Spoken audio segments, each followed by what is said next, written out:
38,319 MP ZP schools ఉన్నాయి. 2,087 municipal schools ఉన్నాయి. 1054 residential schools ఉన్నాయి. 2,483 ప్రభుత్వ పాఠశాలలు ఉన్నాయి. ఇవన్నీ కలిపి 44,303 ఉన్నాయి. ఇందులో పిల్లలు 35 లక్షల మంది ఉంటే 1,20,00,000 మంది పేరెంట్స్ ఉన్నారు. అందుకే హామీ ఇస్తున్నా, ఈ పిల్లల్ని ప్రైవేట్ స్కూల్స్ కంటే బెటర్ గా చదివించే బాధ్యత, ప్రయోజకులుగా తయారు చేసే బాధ్యత ఈ ప్రభుత్వం తీసుకుంటామని మీ అందరికీ హామీ ఇస్తున్నా. అదే ఈరోజు ఈ కార్యక్రమం ఈరోజు మనం పెట్టిన కార్యక్రమం మీరు చూస్తే మెగా పేరెంట్స్ టీచర్స్ డే.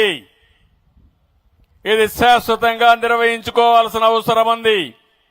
ప్రతి సంవత్సరం డిసెంబర్ 7వ తారీఖు అంటే ఇదే రోజున ఈ సమావేశం పెద్ద ఎత్తున జరుగుతుంది. నేను కూడా అటెండ్ అవుతాను, అందరూ అటెండ్ అవుతారని చెప్పి కూడా నేను మీకు తెలియజేస్తున్నా. ఇంకో పక్కన ఈరోజు నేను చూశాను, మంచి వాతావరణం, అందరూ పేరెంట్స్ వచ్చారు, కనీసం తల్లులు వచ్చారు. తల్లి తండ్రి కూర్చొని పిల్లల గురించి ఆలోచించుకుంటూ టీచర్తో మా అబ్బాయి ఎట్టున్నాడు, ఆరోగ్యం ఎట్టుంది, రిపోర్ట్లు కూడా చదువుకొని దానికి కావలసిన యాక్షన్స్ తీసుకునే పరిస్థితికి మీరు వచ్చారు.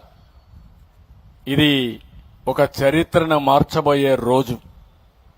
నేను మనస్ఫూర్తిగా విద్యాశాఖని, కన్సర్న్ మంత్రిని కూడా మీ అందరి తరపున అభినందిస్తున్న వండర్ఫుల్ ఐడియా ఇది. ఒక మంచి చరిత్రను తిరగరాసే ఐడియా. అలాంటి ఐడియా వాళ్ళకి రావడం చాలా సంతోషం.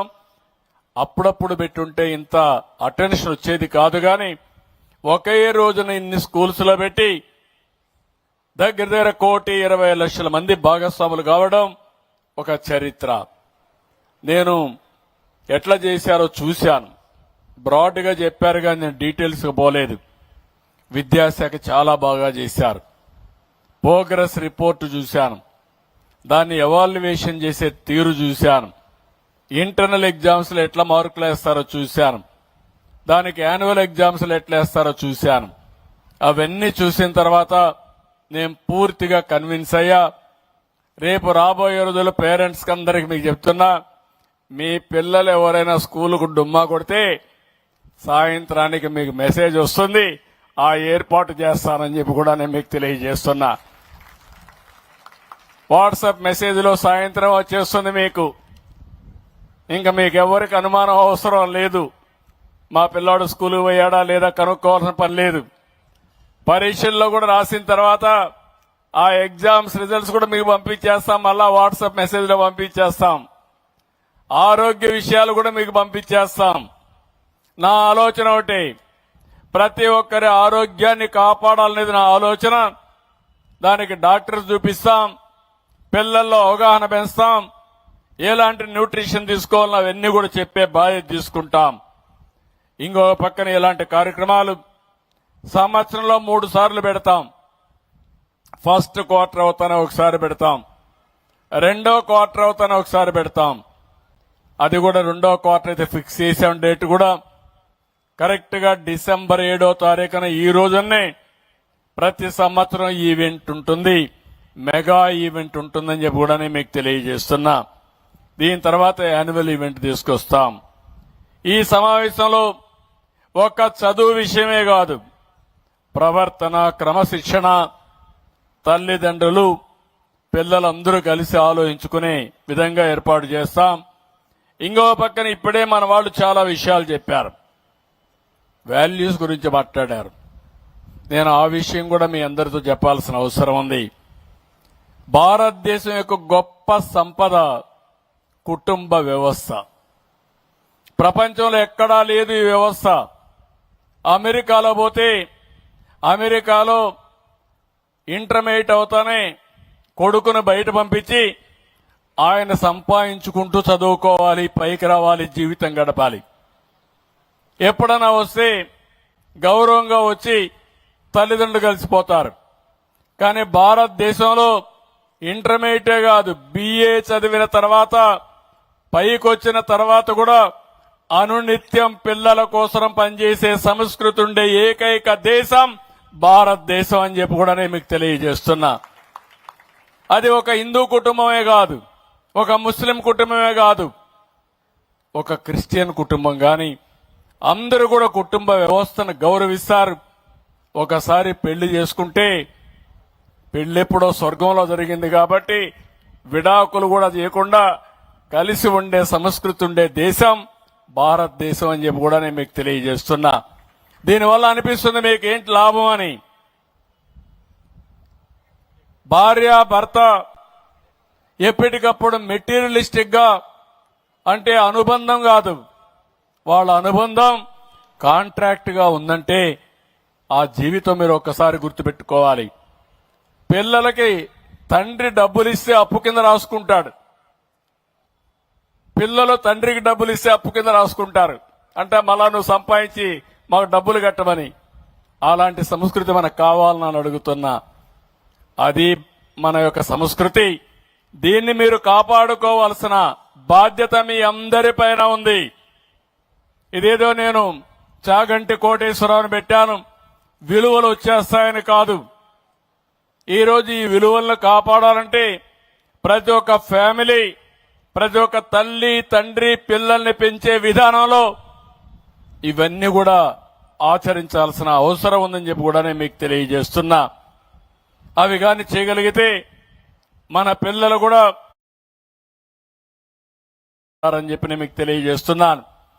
ఇంతవరకు మీరందరూ కూడా మీ చదువు విషయం ఇప్పుడే టీచర్ని అడిగాను, సార్ ఏంటా మీకు బాగుంటుందా అని అడిగాను. సార్ దీనివల్ల మాకు చాలా వెసులుబాటు వస్తుంది.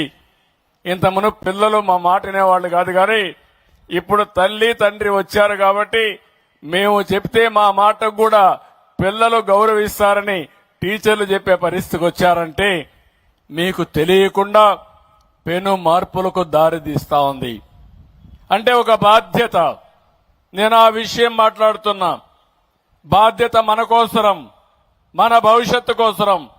అలాంటిది అందరం కూడా సమైక్యంగా ఆలోచించి సమైక్యంగా ప్రణాళికలు తయారు చేసుకో ముందుకు పోవాల్సిన అవసరం ఉంది.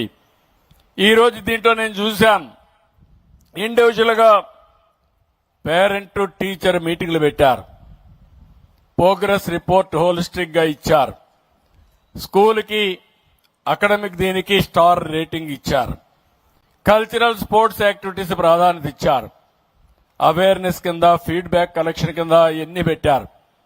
ఇక్కడ ఒక విషయం మీ అందరికీ చెప్పాలి. ఈరోజు పిల్లలంటే మనం ఏదో మెషిన్స్ మారిగా పెట్టి 24 గంటలు చదువుకోమని చదువుటే రుద్దుతున్నాం. దానివల్ల పిల్లల్లో కూడా ఆలోచన విధానం కూడా మారే పరిస్థితి వస్తుంది. చదువు అనేది ఈ రోజుల్లో ఆడుతూ పాడుతూ చదువుకోవాల్సిన అవసరం ఉంది. హ్యాపీగా ఉండాలి, ఆనందంగా ఉండాలి. స్కూలుకు వచ్చావంటే ఒక ఆనందాన్ని ఇస్తుంది, ఒక ఫన్ ఉంటుందనే ఉద్దేశం ఉండాలి తప్ప బోరు కొట్టే పరిస్థితి రాకూడదని కూడా కోరుకుంటున్నా. రెండవ విషయం మీరందరూ గుర్తుపెట్టుకోవాలి, చిన్నప్పుడు ఎవరైతే బాగా ఆడతారో ఏ గేమ్ అయినా కానీ, అది ఖోఖో కావచ్చు, వాలీబాల్ కావచ్చు, లేకుంటే బ్యాడ్మింటన్ కావచ్చు, ఏ గేమ్ అయినా కబడ్డీ కావచ్చు, ఏదైనా కానీ ఆడితే మానసిక స్ట్రెస్ తగ్గుతుంది, కష్టాన్ని మర్చిపోతాం, టెన్షన్ పోతుంది, దీనివల్ల శారీరకంగా బలం వస్తుంది. ఈ విషయం కూడా మీరు గుర్తుపెట్టుకోవాల్సిన అవసరం ఉంది. ఎందుకంటే పెద్ద అయిన తర్వాత మైండ్ బాగా పనిచేసిన శరీరం సరిగా పనిచేయకపోతే మనం అనుకున్న లక్ష్యాలు నెరవేరవు. అందుకే చిన్నప్పటి నుంచి పిల్లలందరినీ స్పోర్ట్స్ పట్ల ప్రత్యేకమైన శ్రద్ధ తీసుకోవాల్సిన అవసరం ఉంది. దీనికి కూడా ప్రాధాన్యత ఇస్తాం. ఇది కాకుండా ఇంకొక పక్కన మీరు ఒకసారి చూస్తే ఏదైతే మానసిక ఆనందం, ఎప్పటికప్పుడు స్పిరిచువాలిటీ కూడా అవసరం. కొన్ని విషయాలు కూడా అప్పుడప్పుడు రెస్ట్ ఇవ్వడం కూడా అవసరం. ఈరోజు ఇంత మునిపే మాట్లాడారు, ఏదైతే డ్రగ్స్ ఉన్నాయి ఒకసారి డ్రగ్స్ కి అలవాటు పడితే ఇంకా మన మనుషులు మన చేతుల్లో ఉండరు. సెల్ ఫోన్ కూడా అంతే. ఏదైనా వ్యసనానికి అలవాటు పడితే ఆ వ్యసనమే మన పిల్లల్ని మన జీవితాలను నాశనం చేస్తుంది. మీకు సెల్ ఫోనే కదా అని యూట్యూబ్కి వెళ్లిపోయి 24 గంటలు చేస్తా కూర్చుంటే ఇంకా పనులేం చేసే పరిస్థితిలో ఉండరు. రాత్రుల్లో కూడా నిద్రలేని రాత్రులు ఉంటాయి. ఈ విషయం మీరు గుర్తుపెట్టుకోవాల్సిన అవసరం ఉంది. నేను ఈ సందర్భంగా మిమ్మల్ని అందరినీ ఒకటే కోరుతున్నాను. టీచర్స్ ఉన్నారు. నాకు టీచర్స్ అంటే ఒక గౌరవం. నేను ఈ కార్యక్రమాలు ఇప్పుడు చేయలేదు. ఇప్పటి వరకు మీరు చూస్తే దగ్గర 11 డిఎస్సీలు పెట్టి 1,50,000 మందికి టీచర్ ఉద్యోగాలు ఇచ్చిన ప్రభుత్వం తెలుగుదేశం ప్రభుత్వం అని చెప్పి కూడా నేను మీకు తెలియజేస్తున్నా. ప్రతి సంవత్సరం పెట్టేవాళ్ళం. డిఎస్ అనేది కంపల్సరీగా పెట్టేవాళ్ళం. ఎంతమంది రిటైర్ అయితే ఆ పోస్టులన్నీ కూడా రిక్రూట్ చేసేవాళ్ళం. భవిష్యత్తులో కూడా హామీ ఇస్తున్నా. ఈ సంవత్సరం ఎడ్యుకేషన్ మినిస్టర్ గారు రేపు జూన్ కంతా మళ్ళా స్కూల్స్ ప్రారంభించే లోపల టీచర్లని మొత్తం రిక్రూట్ చేయడమే కాకుండా ట్రైనింగ్ ఇచ్చి మొదటి రోజున వాళ్ళు స్కూల్కి వచ్చే పరిస్థితి తీసుకురావాల్సిన అవసరం ఉంది. ప్రారంభించిన మొదటి రోజునే కొత్త టీచర్లందరూ కూడా పొజిషన్ చేసే బాధ్యత తీసుకోవాలి. ఆ తర్వాత నెక్స్ట్ ఇయర్ నుంచి ఎక్కడికక్కడ ప్రతి సంవత్సరం డిఎస్సి ఉంటుంది. వాళ్ళకు కూడా ఒక పర్టికులర్ టైం ఇస్తాం. అవన్నీ ఇచ్చి మళ్లీ కొత్తగా సంవత్సరం క్యాలెండర్ స్కూల్స్ ప్రారంభించే ముందే వాళ్ళందరినీ కూడా పొజిషన్ చేస్తాం. ఎవరైనా మధ్యలో రిటైర్ అయినా అలాంటివి కూడా ప్రైవేట్ టీచర్లు తీసుకొని ఏ క్లాసులో కూడా టీచరు లేడనకుండా టీచర్ని పెట్టే బాధ్యత కూడా తీసుకోవాల్సిన అవసరం ఉంది. అది కూడా తీసుకుంటారని చెప్పి కూడా నేను మీకు తెలియజేస్తున్నా. నేను ఉమ్మడి రాష్ట్రంలో మీరు చూస్తే ఎన్నో సంస్కరణలు తీసుకొచ్చాం. ప్రతి కిలోమీటర్కి ఒక ఎలిమెంటరీ స్కూల్ పెట్టాం. 3 కిలోమీటర్లకి ఒక అప్పర్ ప్రైమరీ స్కూల్ పెట్టాం. 5 కిలోమీటర్లు ఒక హై స్కూల్ పెట్టాం. మండలంలో జూనియర్ కాలేజీ పెట్టాం. రెవెన్యూ డివిజన్ లో ఇంజనీరింగ్ కాలేజీ పెట్టాం. జిల్లాలో మెడికల్ కాలేజీ పెట్టాం. ఈ విధంగా మీరు చూస్తే విద్యకు ప్రాధాన్యత ఇచ్చాం. ఈ రోజు ఇంజనీర్లు వచ్చారంటే కొన్ని వేల వందల స్కూల్ కాలేజీలు పెట్టాం. డాక్టర్లు వచ్చారంటే 10ల సంఖ్యలో మెడికల్ కాలేజీలు తీసుకొచ్చాం.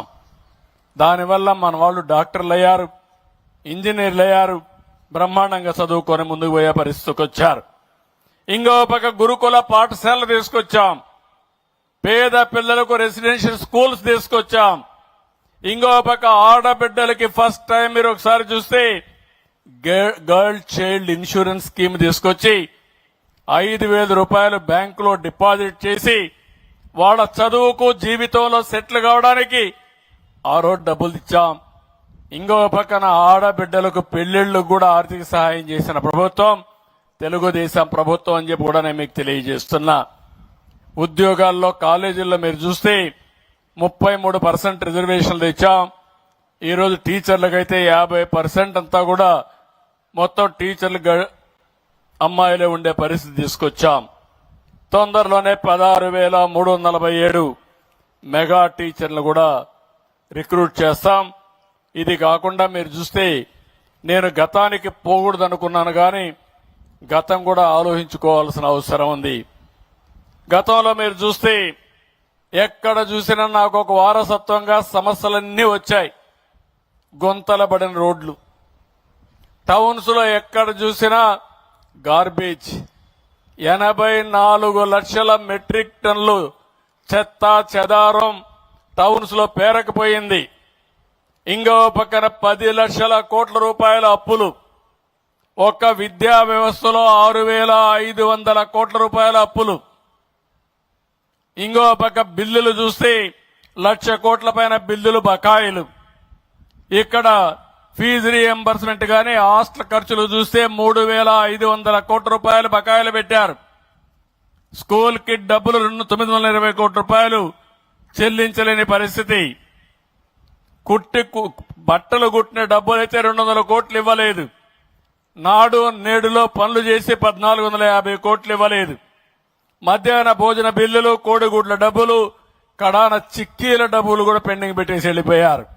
అవన్నీ కూడా పే చేసే పరిస్థితికి వచ్చాం. 5 ఏళ్లలో ఒక డిఎస్సి టీచర్ని పెట్టలేదు. కొత్తగా ఒక టీచర్ రాలేదు. విద్యా ప్రమాణాలు ఏ విధంగా పెరుగుతాయని అడగతున్నా. ఎప్పుడైనా సరే టీచర్ లేకుంటే చదువు ఎట్లా వస్తుందని అడుగుతున్నాను. ఈ విధంగా వ్యవస్థను విచ్ఛిన్నం చేసి విలీనం పేరుతో స్కూళ్లన్నీ జీవో 117 తీసుకొచ్చి 4 లక్షల మంది పిల్లలు స్కూలుకు రాకుండా పోయే పరిస్థితికి వచ్చారు. ఇలాంటి చాలా జరిగాయి. ఈ రోజు ఈ ప్రభుత్వం చాలా స్పష్టంగా ఉన్నాం. నేను అందుకనే ఇక్కడికి వచ్చినప్పుడు ఒక హామీ ఇచ్చాను. ఆ హామీ మీరు చూస్తే రాబోయే సంవత్సరం మళ్లీ స్కూలు ప్రారంభించే సమయానికి బిల్డింగ్స్ అన్ని కూడా పూర్తి చేసి ఈ స్కూల్లో ఏ రేటింగ్ వచ్చేట్టుగా అన్ని పారామీటర్స్ ముందు తీసుకుపోతాం. 18 వస్తువుల మీద రేటింగ్ వేశారు. నేను చూశాను, చాలా బాగా చేశారు. ఆ 18 కూడా చూస్తే చాలా మంచి ఎక్సర్సైజ్ చేశారు. దానికి కూడా నేను మనస్ఫూర్తిగా అభినందిస్తున్నా. బ్రహ్మాండమైనటువంటి ఎక్సర్సైజ్ చేశారు. ఆ ఎక్సర్సైజ్ లో మీరు చూస్తే ఇక్కడ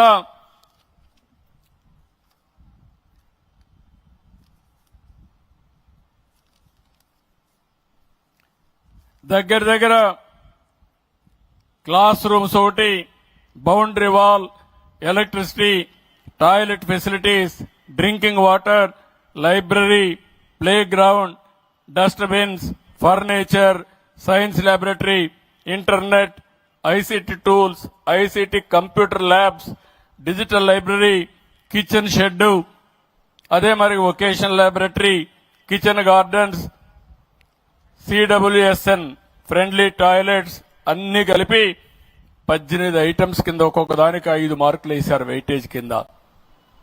కానీ ఈ స్కూల్కి చూస్తే ఇంకా మొత్తం 43% వచ్చింది. దీనికి రావాల్సింది 90 రావాలి. అంటే ఆవరేజ్ లో ఉన్నారు ఈ స్కూలు. కాబట్టి దీన్ని రివర్స్ చేసే బాధ్యత తెలుగుదేశం పార్టీ తీసుకుంటాం. రాబోయే సంవత్సరం ఇక్కడ స్కూల్కి వస్తానే మీకు పెను మార్పులు కనపడొస్తాయి. ఇది కాకుండా ఇంకొక పక్కన అవుట్కమ్ ఇండికేటర్స్ బాగా తయారు చేశారు. ఇది కూడా మీరు చూస్తే ఎక్కడికక్కడ తీసుకొచ్చారు. ఇంకొక పక్కన పిల్లల ఆరోగ్య విషయంలో మెడికల్ చెకప్ కూడా ప్రాధాన్యత ఇచ్చాం. అవి కూడా తయారు చేశారు. దాన్ని కూడా ఎగ్జామిన్ చేస్తాం. ఏ కారణాల వల్ల పిల్లలు అనారోగ్యం అవుతున్నారో అవి కూడా చూసుకుని, అంటే వాళ్ళకి ఇచ్చే ఫుడ్ వల్ల ఇంప్రూవ్ చేయగలిగితే ఫుడ్ వల్ల ఇంప్రూవ్ చేయడం, మెడిసిన్స్ ఇవ్వాలంటే మెడిసిన్స్ ఇచ్చి అన్ని విధాలా ముందుకు తీసుకుపోతామని చెప్పి కూడా నేను మీకు తెలియజేస్తున్నా. ఒక విషయం మంత్రి గారికి చెప్తున్నా. ఈ విషయంలో మీరు చూసినప్పుడు ఒక R&B రోడ్డు ఉంటుంది. గుంతలు పూడిస్తే చూడంగానే బ్రహ్మాండంగా పని అయిపోయిందని మీరు అభినందిస్తారు. లేకపోతే మొన్నే మంత్రిగా, ఐటీ మంత్రిగా విశాఖపట్నానికి TCS ని మెప్పించి 10,000 మందికి ఉద్యోగాలు కల్పించే విధంగా వాళ్ళు ఒప్పించారు. ఆ TCS సెంటర్ వస్తా ఉంది. అది వచ్చినప్పుడు అది మనకు విజిబుల్ గా ఒక సంవత్సరంలో కనపడొస్తుంది. కానీ విద్యాశాఖ మాత్రం సముద్రం లాంటిది. ఈ రోజు వేసిన ఫౌండేషన్ గాని ఈ రోజు చేసిన పని ఈ రోజే ఫలితాలు రావు. ఇది పెను మార్పులకు దారి తీస్తుంది. నేను ఆ రోజు ఐటీకి ప్రాధాన్యత ఇచ్చాను. ఐటీకి ప్రాధాన్యత ఇచ్చి కాలేజీలు పెడితే ఈ రోజు అమెరికా లాంటి దేశంలో, ప్రపంచంలో అగ్ర దేశాల్లో ఎక్కువ ఆదాయం సంపాదించేవాడు ఎవడున్నాడంటే దానికి చిరునామాగా తెలుగు వాళ్ళు ఉన్నారంటే అది ఆ రోజు వేసిన ఫౌండేషన్. అది అలాంటి ఈ రోజు మీరు చూస్తే భవిష్యత్తులో ఎక్కడ చూసినా నాలెడ్జ్ ఎకానమీ. నాలెడ్జ్ ఎకానమీకి కావాల్సింది చదువు ముఖ్యం. టెక్నాలజీ వస్తా ఉంది. నేను ఈ విషయం మిమ్మల్ని అందరినీ ఒకటే కోరుతున్నా. టెక్నాలజీ అనేది మన జీవితాల్లో భాగస్వామ్యం అవుతుంది. ప్రాపర్ గా టెక్నాలజీ ఉపయోగించుకుంటే శారీరక కష్టపడాల్సిన పని లేదు. ఆర్థిక ఇబ్బందులకు లోనవ్వాల్సిన అవసరం ఉండదు. ఈరోజు మొత్తం నాలెడ్జ్ ఎకానమీలో మీరు చూస్తా ఉంటే వ్యవసాయంలో కానీ ఇండస్ట్రీ కానీ ఒకటి రెండు కాదు పెను మార్పులు వస్తున్నాయి. అవి ఏం చేయాలో అందిపుచ్చుకుంటాం. ఇంకో పక్కన మీరు చూస్తే రెండో విషయం కూడా గుర్తుపెట్టుకోవాలి. ఇవన్నీ ఒక విషయం అయితే జనాభా పెరుగుదల కూడా. నేను ఎప్పుడు ఎక్కడ పోయినా ఈ విషయం మాట్లాడుతున్నా. ఈరోజు మీరు చూసినప్పుడు ప్రతి ఆడబిడ్డ జీవితంలో ఇద్దరికి జన్మనివ్వాలి. ఇద్దరికి జన్మనిస్తే జనాభా కంటిన్యూ అవుతుంది. రెండు కంటే ఎక్కువగా జన్మనిస్తే కొంచెం ఎక్కువ జనాభా ఉంటుంది. రెండు కంటే తక్కువ ఉంటే జనాభా తగ్గిపోతుంది. ఈరోజు మనం చూస్తే ఓసారి మన దేశంలో కూడా ఇప్పుడైతే బాగా ఉంది. ఇది 2047-40 వరకు ఉంటుంది. ఆ తర్వాత జనాభా తగ్గిపోతారు. బాగా అందరూ ముసలి వాళ్ళు ఉంటారు. పిల్లలు లేని పరిస్థితి వస్తుంది. ఈరోజు జపాన్లో పిల్లలు లేరు. జపాన్లో మెషిన్స్ ఉన్నాయి, కానీ ఆ మెషిన్స్ తో ఆడుకోలేం. ఆ విషయం కూడా చెప్పిన పని చేస్తాయి కానీ మనుషులు మాత్రం కాదు. ఈ విషయం మనం గుర్తుపెట్టుకోవాల్సిన అవసరం. చాలా దేశాలు చైనా, జపాన్, కొరియా, యూరోప్ అన్ని దేశాల్లో కూడా జనాభా సమస్య వస్తా ఉంది. ఇండియా కూడా మీరు చూస్తే ఇప్పుడు 1.91కు వచ్చేసాం. ఇది రాను రాను తగ్గుతుంది. మనమైతే 1.7లో ఉన్నాం. ఆంధ్ర రాష్ట్రం మీ బాపట్ల ఇంకా చాలా ముందుంది, 1.45కు వచ్చేశారు. అంటే రెండు ఉండాల్సింది 1.4 కంటే 4.5 అంటే జనాభా తగ్గిపోతా ఉంది. కడాన ఊర్లో ముసలోళ్ళు మాత్రమే ఉంటారు. ఆ తర్వాత ముసలోళ్ళు కూడా ఉండరు. వాళ్ళు చనిపోయిన తర్వాత మీ ఊరు పేరు కూడా ఉండదు. గుర్తుపెట్టుకోండి. రేపు బాపట్ల అంటే ఎక్కడుందో ఎత్తుక్కునే పరిస్థితి వస్తుంది. అందుకే నేను దూరదృష్టి చెప్తున్నా. 2019లో నేను ఈ మాట మాట్లాడాను. అందరూ నన్ను ఎగతాళి చేశారు. నేనే పాపులేషన్ కంట్రోల్ చేశాను. మీకు జ్ఞాపకం సమైక్య ఆంధ్రప్రదేశ్లో కూర్చొని పెట్టి తల్లిదండ్రులు ముగ్గురు బిడ్డలుండే తల్లిని తండ్రిని, ఒక బిడ్డ ఉండే తల్లి తండ్రిని పెట్టి కంపేర్ చేశాను. దాంతో మీరందరూ బాగుందని ఫ్యామిలీ ప్లానింగ్ ఆపరేషన్లు చేసుకుని జనాభాని కంట్రోల్ చేసేశారు. ఇప్పుడు ఆ కంట్రోల్ ఎంతవరకు పోయిందంటే జనాభా లేని పరిస్థితికి వస్తా ఉంది. చదువుకున్న వాళ్ళు పిల్లలు కనడం లేదు, వద్దనుకుంటున్నారు. Double income, no kids, let us enjoy అంటే ఆదాయం బాగా వస్తే పిల్లలు కానీ ఎందుకు ఆ వ్యవస్థలని ప్రతి ఒక్కరు కూడా వచ్చిన ఆదాయంతో ఎంజాయ్ చేసే పరిస్థితికి వస్తున్నారు. ఇది ప్రమాదమైన పరిస్థితి అని చెప్పి కూడా నేను మీకు తెలియజేస్తున్నా. అందుకని నేను ఈరోజు మీ అందరికీ పిలిపిస్తున్నాను. ఈ బాపట్లలోనే ఈ మీటింగ్ నుంచే స్టార్ట్ కావాలి. జనాభా పాపులేషన్ మేనేజ్మెంట్. ఒకసారి పాపులేషన్ మేనేజ్మెంట్ చేయగలిగితే ప్రపంచాన్ని శాసించే శక్తి భారతదేశానికి ఉంది. అందులో మన రాష్ట్రం నాలెడ్జ్ ఎకానమీలో ముందుకు పోతున్నాం. ఇంకా ముందుకు పోతామని చెప్పి కూడా నేను మీకు తెలియజేస్తున్నా. అందుకని ఈరోజు ఈ మీటింగ్ ద్వారా నేను ఒకటే మిమ్మల్ని అందరినీ కోరుతున్నా. ఈరోజు మనం చాలా విషయాలు మాట్లాడుకున్నాం. మన దేశం ఒక గొప్ప దేశం, గొప్ప వారసత్వం. అయితే ఈరోజు నాలెడ్జ్ ఎకానమీలో కావాల్సిన చదువుకు ప్రాధాన్యత ఉండాల్సిన అవసరం ఉంది. దానికి ఈరోజు మీటింగ్ నాంది పలుకుతుంది, పెను మార్పులకు దారి తీస్తుంది. తద్వారా భవిష్యత్తులో ప్రపంచంలో ఎక్కడ మాట్లాడినా నాలెడ్జ్ ఎకానమీ ఎక్కడ పుట్టింది, ఎక్కడ బాగున్నారంటే దానికి చిరునామాగా ఆంధ్రప్రదేశ్ వస్తుంది. నా ఆలోచన ఒకటే, ఈ పిల్లల భవిష్యత్తు కోసం నేను ఆలోచిస్తున్నా. ప్రపంచంలో జరిగే అభివృద్ధి అంతా కూడా ముందే ఆలోచించి అది తీసుకొచ్చే బాధ్యత నాది. అది అందిపుచ్చుకోవాల్సిన బాధ్యత ఈ పిల్లలది. వాళ్లకు సహకరించే బాధ్యత పేరెంట్స్ గాని టీచర్స్ గాని తీసుకుంటే ఇది సాధ్యము. అందుకే ఈ మీటింగ్ చూస్తే చాలా మీటింగులు అడ్రస్ చేస్తూ ఉంటాం. కానీ ఈ రోజు మిమ్మల్ని అందరినీ చూసిన తర్వాత నిజమైన ఆనందాన్ని పొందగలిగారు. ఇదొకటే సమస్యకు పరిష్కార మార్గం అనేది నా ప్రగాఢ విశ్వాసం. తప్పకుండా దీన్ని లాజికల్ గా తీసుకెళ్తాం. టీచర్లకు మళ్లీ ఒకసారి రిక్వెస్ట్ చేస్తున్నా, మిమ్మల్ని అన్ని విధాలా గౌరవించిన ప్రభుత్వం ఇప్పుడు మీరందరూ కలిసి పిల్లల జీవితాల్లో వెలుగులు తీసుకొచ్చే శక్తి, సమర్థత మీ దగ్గరుంది. దానికి నాంది పలకాల్సిందిగా మీరు కూడా 24 గంటలు కష్టపడద్దండి, హ్యాపీగానే పనిచేయండి. మీరంతా ఇంత మురుమారిగా ప్రతిరోజు టాయిలెట్లు బాగున్నాయా లేదని యాప్ పెట్టి ఫోటోలు తీసే పరిస్థితి లేదు. అవన్నీ వెసులుబాటు ఇచ్చాం.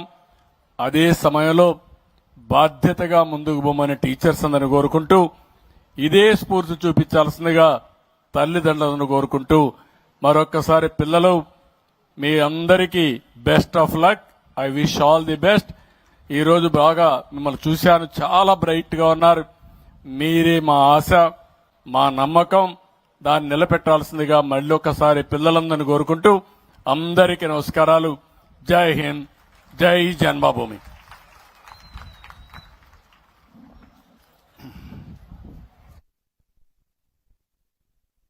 ధన్యవాదాలు సార్.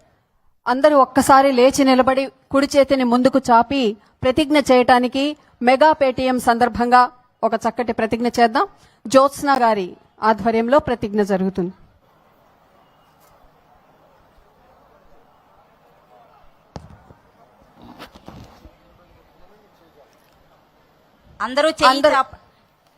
అందరూ కుడి చేతిని ముందుకు చాపండి. మగపిల్లలు గుండె మీద చేతిని పెట్టుకుని ఈ ప్రతిజ్ఞ చేయాలి. గుండెల మీద. పాఠశాల విద్యార్థి తల్లినైన నేను మా పిల్లలను ప్రతిరోజు క్రమం తప్పకుండా పాఠశాలకు పంపుతానని పాఠశాల అనంతరం వారి చదువుకు ఇంటి వద్ద ఎలాంటి ఆటంకం కలగకుండా సహకరిస్తానని బడి బయట పిల్లలు లేని గ్రామంగా తీర్చిదిద్దడానికి తోడ్పాటు అందిస్తానని తెలియజేస్తున్నాను. పాఠశాల అభివృద్ధి కార్యక్రమాల్లో నిరంతరం పాల్గొని అంకిత భావంతో ఉపాధ్యాయులకు సహకరిస్తానని పాఠశాలకు ప్రజలకు మధ్య వారధిగా వ్యవహరిస్తానని తెలియజేస్తున్నాను. పిల్లల బంగారు భవిత కోసం వారి విద్యా ప్రమాణాలను మెరుగుపరచటంతో పాటు శారీరక మానసిక నైతిక వికాసానికి కృషి చేస్తానని బాల్య వివాహాలను నివారించి పిల్లలకు భద్రత కల్పిస్తానని పిల్లల ఉన్నతి కోసం పూర్తిగా సహకరిస్తూ నవ సమాజ నిర్మాణం కోసం నా వంతు కృషి చేస్తానని మనస్ఫూర్తిగా ప్రతిజ్ఞ చేయుచున్నాను.